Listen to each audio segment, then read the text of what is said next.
C'était là l'entrée. C'est fini. Voilà, il n'y a plus rien. Alors là, ça c'était la galerie où il y avait l'exposition Stolen Art. Novák, c'était ça son nom. Novák, c'était un artiste tchèque, donc, qui était censé être l'auteur de ces tableaux-là.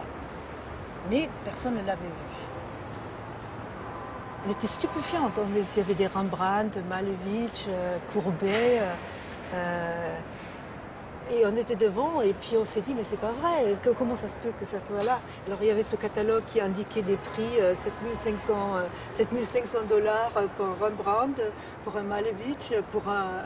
Enfin, c'était très curieux comme situation, parce qu'on ne voyait pas que c'était des copies. Au départ, on était dit, mais ça doit être un génie, hein, ce Novák. Je veux dire, on connaît des faussaires, hein, mais qui sont spécialisés dans une seule peinture. Mais alors là, d'avoir quasiment 2-3 siècles d'histoire de peinture réunis, fabriqués par une seule personne, c'était absolument stupéfiant. Well, maybe a week or 10 days after the opening, so that's what, late June 1978, early one afternoon, I see this huge black limousine arrive and stop just across the street from the gallery. The doors open, and out of the limo comes this very rich, very notorious art collector. And he'd come with this, court of his to visit the exhibition. He owned one of the original paintings, you see, the Seascape by Courbet. And word had reached his ears that there was another version of that same painting to be seen in town, amazingly well reproduced by this totally unknown Czech artist, Pavel Novák.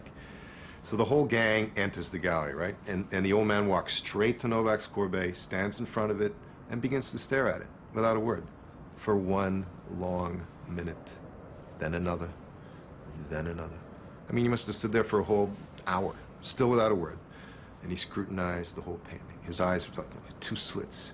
And everyone around seemed to be like holding their breath. It was something.